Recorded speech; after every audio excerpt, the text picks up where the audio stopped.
With 2018 right around the corner, I believe it is a good idea to have a list of confirmed MMORPG releases for 2018 going in.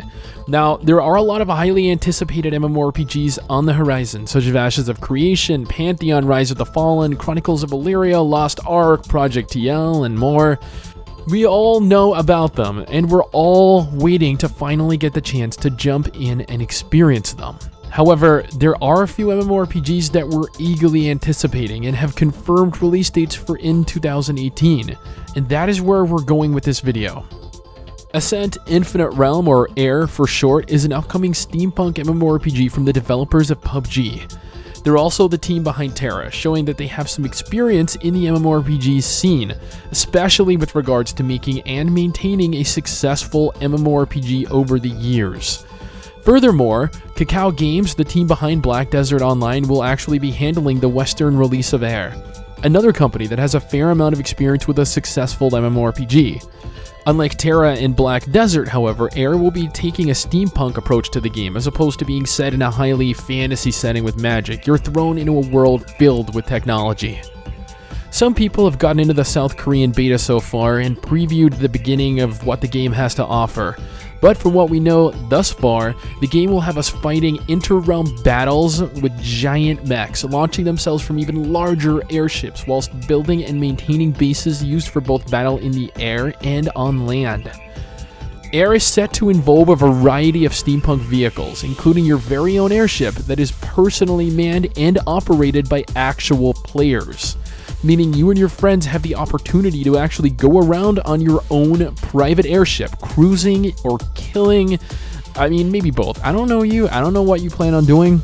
While in your airship, or even while on the ground, you're given the opportunity to take part in huge, epic raids featuring dozens of airships and hundreds of players, all duking it out for supremacy.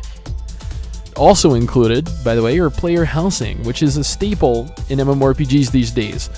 Farming, for those of you that, are interested in the quiet life, and even the strange ability to create highly customized pets.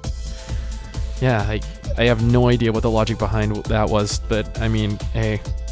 Crowfall is a Western fantasy MMORPG being developed by Artcraft. The game has a large emphasis on political alliances along with feudal conquest, similarly in the vein of Game of Thrones. Crowfall is actually a crowd-funded MMORPG launching on Kickstarter with a goal of $800,000. They more than doubled that goal over the course of their run, making it to almost $1.8 million. The team further went on to raise over a whopping $10 million through the use of their official website. The goal for Crowfall was to bring something new and innovative to the MMORPG genre. What they've done is blend a multitude of genres incorporating strategy, politics, and survival akin to a game like Ark, and then thrown you into a huge PvP-filled open world that eventually dies. Yes, you heard me correctly. Todd Coleman, one of the people behind Crowfall, mentioned that Crowfall's design comes from a problem he identified in Shadowbane, a game that he'd worked on in the past.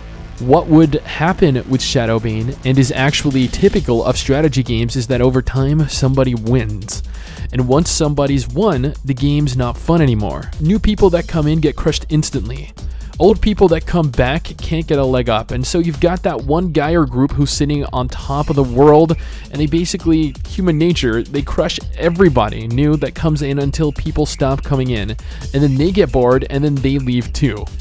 The solution they came up with is Eternal Heroes Dying Worlds.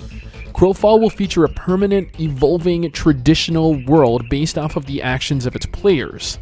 However, Crowfall is doing something very, very unique with the genre and adding procedurally generated continents where players will battle for victory.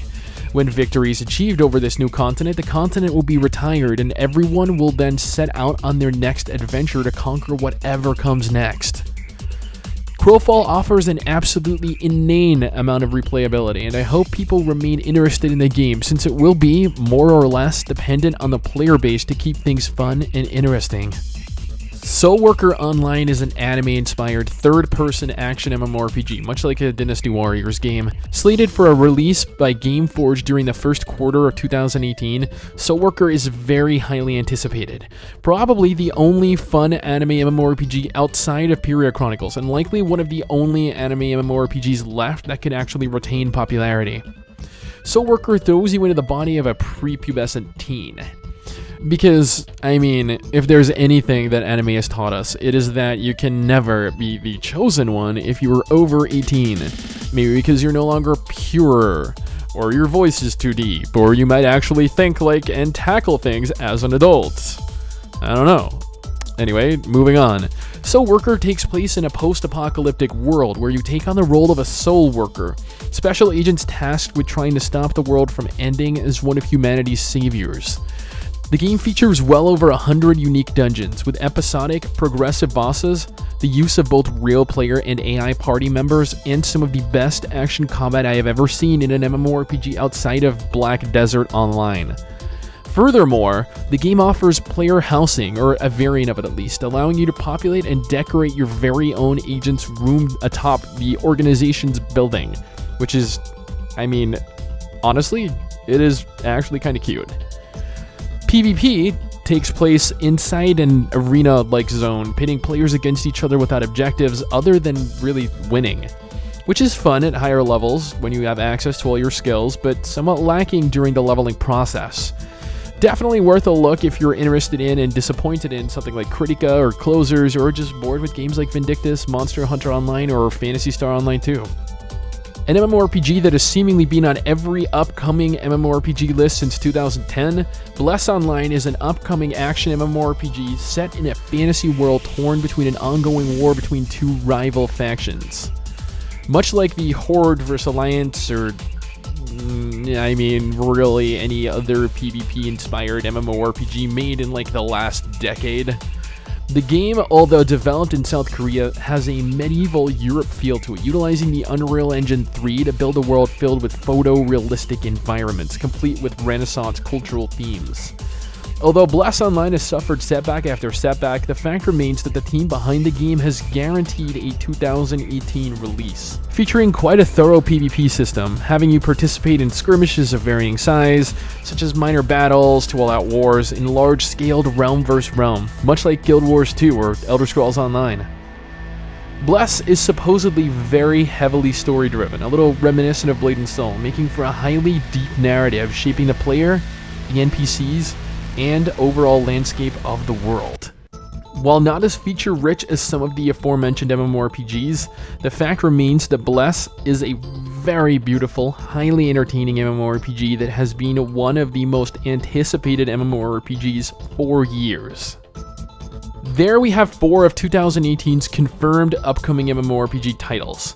Although these may not be the games you were ultimately looking forward to, nor are they necessarily the MMORPGs you wanted, they are set to release next year. With that being said, are you looking forward to any of the games in this list? I am personally hoping to try them all out, but my wife has her eyes set on Air, while Wiggy, on the other hand, I believe probably has her eyes set on Bless. We fell out of love like shooting stars, came crashing down, and we're building back up again now. I see your heart, see your mind.